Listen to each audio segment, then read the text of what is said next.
ಕುತ್ಕೊಂಡು ಮಾತಾಡ್ತೀರಾ ಅಲ್ಲೆಲ್ಲೋ ಒಂದ್ ಕಡೆ ಹೇಳಿಕೆನ ಕೊಡ್ತಾರೆ.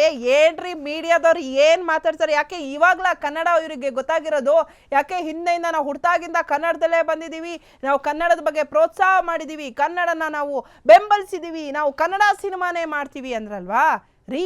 ನಮ್ಮ ಕೆಲಸ ನಾವು ಮಾಡ್ತೀವಿ. ನಿಮ್ಮ ಕೆಲಸ ಏನ್ರಿ ಮಾಡಿದ್ದೀರಾ ನೀವು? ಕನ್ನಡದ ಬಗ್ಗೆ ಏನ್ರಿ ಮಾಡಿದ್ರೆ? ಯಾಕೆ ನಿಮ್ಗೆ ಡಿಮ್ಯಾಂಡ್ ಕಮ್ಮಿ ಆಗುತ್ತೆ ಅಂತನಾ? ನಿಮಗೆ ಅಲ್ಲಿ ಏನಾದ್ರು ತಮಿಳ್ನಾಡಲ್ಲಿ ನಿಮಗೆ ಅವಕಾಶಗಳು ಸಿಗಲ್ಲ ಅಂತನಾ?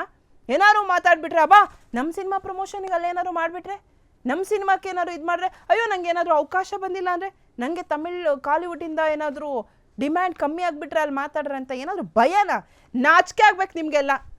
ಕನ್ನಡದ ಬಗ್ಗೆ ಮಾತಾಡ್ರೆ ನೀವು ಇಲ್ಲಿಂದನೇ ಹೋಗಿರೋದು ತಾನೇ, ಏನು ಡೈರೆಕ್ಟಾಗಿ ನೀವೇನು ಕಾಲಿವುಡ್ಡಿಗೆ ಹೋಗಿ ಅಲ್ಲೇನು ಸ್ಟಾರ್ಟ್ಸ್ ಆಗಿಲ್ಲ, ತಿಂದಿರೋದು ಇಲ್ಲಿದನ್ನೇ ತಾನೇ. ಮಾತಾಡಿ ಬನ್ನಿ, ರೋಡಿಗಿಳಿರಿ. ಯಾಕೆ ಮಾತಾಡಲ್ಲ ನೀವು? ನಿಮಗೆ ರೋಡಿಗಿಳಿದು ಮಾತಾಡಿದ್ರೆ ಏನಾದರೂ ನಿಮಗೆ ಕಮ್ಮಿ ಆಗುತ್ತಾ ಅಥವಾ ಏನಾದ್ರು ಅವಮಾನ ಆಗುತ್ತಾ ಕನ್ನಡದ ಬಗ್ಗೆ ಮಾತಾಡಿದ್ರೆ? ರಚಿತಾರಾಮ್ ಒಬ್ಬರು ಮಾತಾಡಿದ್ರು, ಇನ್ನು ಕೆಲವರು ಏನೋ ಒಂದಷ್ಟು ಟ್ವೀಟ್ ಮಾಡಿದ್ರು. ಅದು ಬಿಟ್ಟರೆ ಎಲ್ಲೋದ್ರು, ಎಲ್ಲ ಮಲ್ಕೊಂಡ್ಬಿಟ್ರ ಮಳೆಗಾಲ ಅಂತ?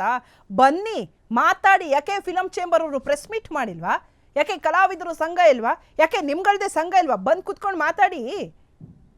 ನಿಮ್ಗೇನು ಒಂದಿನ ರೋಡಿಗಿಳಿದ್ರೆ ನಿಮ್ಗೇನು ಬಣ್ಣ ಏನು ಮಾಸಲ್ಲ.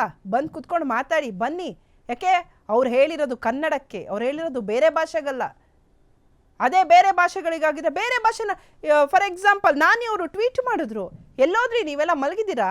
ನಿಮ್ಮನ್ನ ಅದೇ ಒಂದು ಮಾತಿದೆಯಲ್ಲ, ಬಾರಿಸು ಕನ್ನಡ ಡಿಮ್ ಡಿಮ ಓ ಕರ್ನಾಟಕ ಹೃದಯ ಶಿವ, ಸತ್ತಂತಿಹರನ ಬಡಿದೆಚ್ಚರಿಸು. ಈಗ ನೀವು ಸತ್ತೋದಂಗಿದ್ದೀರಾ, ನಾವು ಬಡ್ದು ಎಚ್ಚರ ಮಾಡಬೇಕು.